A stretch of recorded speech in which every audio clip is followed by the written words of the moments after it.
లీడర్లు పార్టీలు మారుడు అన్నది చాలా చిన్న ముచ్చట ఇయ్యాలి. రేపు ఓట్లు వస్తున్నాయంటే ఇటు నుంచి అటు అటు నుంచి ఇటు దుంకుతూనే ఉంటారు. ఇక మళ్ళీ 5 ఏళ్లకు మళ్ళీ ఓట్లు వస్తే అప్పటికి ఆ పార్టీలో ఉండబుద్ధి అయితే ఉంటారు, లేదంటే జంపే. ఎవ్వరు ఏ పార్టీలో షేరిక అవుతుర్రో ఎండ్లో ఉంటుర్రో సుధా తెలియకుంటుంటది. ఇప్పుడు ఓట్లేం లేవు కదా అంటురా, లేకుంటేంది జంపింగ్లు జోరుగానే కాబట్టి అండ్లా గీ సారు దుంకులాట గమ్మతున్నది. పో ఆ గట్టునుంటావా ఈ గట్టునుంటావా అని అడిగితే కాంగ్రెస్ గట్టి అని డిసైడ్ అయ్యిండు గద్వాల ఎమ్మెల్యే గారు.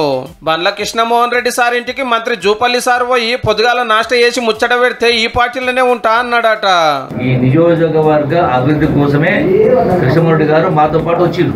ఎవరికి ఇచ్చే గౌరవం అనిపిస్తారు. ఇద్దరు కూడా ఒకటే కాలం అసెంబ్లీకి వచ్చి ముఖ్యమంత్రి సార్ ను కలుసుడుతోటి జంపింగ్ కతోడ్చినట్టు అయ్యింది. Krishnamohan Reddy sir BRS ticket మీద ఎమ్మెల్యే గెలిచి ఎంపీ ఎలక్షన్ల తర్వాత కాంగ్రెస్ కండువా కప్పుకున్నాడు.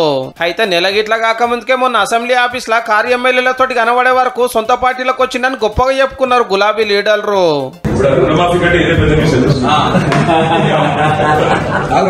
అప్పుడు సప్పుడు చేయని గద్వాల ఎమ్మెల్యే గారు ఒక్కరోజు గ్యాప్ తీసుకొని ఇలా అధికార పార్టీలో ఉంటానికి ఇట్లా సాటింపేసిండు. అబ్బా 10 మంది పోతే ఒక్క ఎమ్మెల్యే వాపస్ వచ్చిందని మురిసిన గులాబీ పార్టీ ఆనందము 2 రోజులకే ఆవిరయ్యిందన్నట్టు.